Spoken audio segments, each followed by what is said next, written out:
साथियों, good governance Bhajpa सरकारों की पहचान है। भाजपा सरकारों के लिए जनता जनार्दन ही सर्वोपरि है। आप ही हमारा हाईकमांड है। हमारी लगातार कोशिश रहती है कि जनता का जीवन आसान बनाए। यही हमारी नीतियों में दिखता है, हमारे निर्णयों में दिखता है।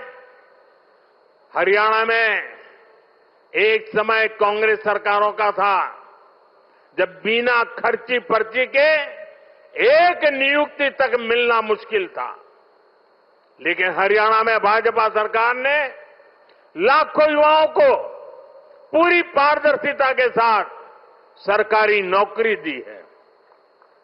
नायब श्री सैनी जी के नेतृत्व में ये सिलसिला लगातार चल रहा है। साथियों, यहां दिल्ली में भी जो झुग्गियों में रहते थे, जिनके पास अपने घर नहीं थे, उनको पक्के घर मिल रहे हैं।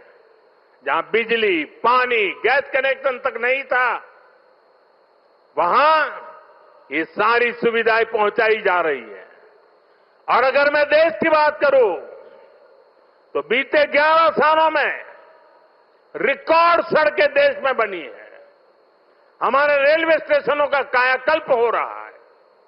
वंदे भारत जैसी आधुनिक ट्रेनें गर्व से भर देती है। छोटे छोटे शहरों में एयरपोर्ट बन रहे हैं। एनसीआर में ही देखिए कितने सारे एयरपोर्ट हो गए। अब हिंडन एयरपोर्ट से भी फ्लाइट कई शहरों को जाने लगी है। नोएडा में एयरपोर्ट भी बहुत जल्द बनकर तैयार होने वाला है। साथियों, ये तभी संभव हुआ है जब बीते दशक में देश ने पुराने तौर तरीकों को बदला है। देश को जिस स्तर का इंफ्रास्ट्रक्चर चाहिए था, जितनी तेजी से बनना चाहिए था, वो अतीत में नहीं हुआ।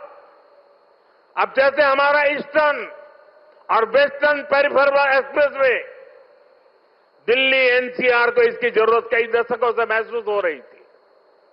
यूपीए सरकार के दौरान इसको लेकर फाइलें चलनी शुरू हुई, लेकिन काम तब शुरू हुआ जब आपने हमें सेवा करने का अवसर दिया।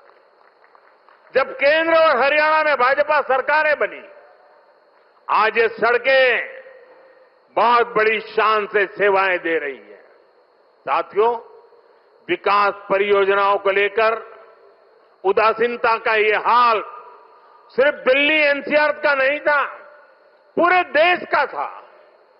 एक तो पहले इंफ्रास्ट्रक्चर पर बजट ही बहुत कम था।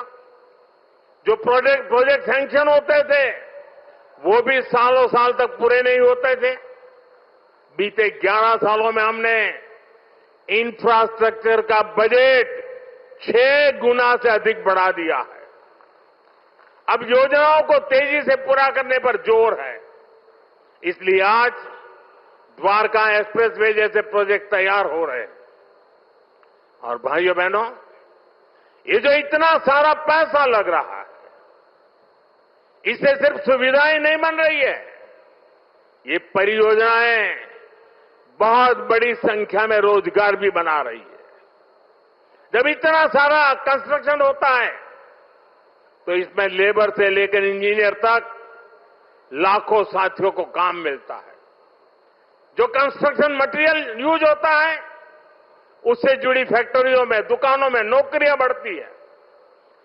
ट्रांसपोर्ट और लॉजिस्टिक्स में रोजगार बनते हैं।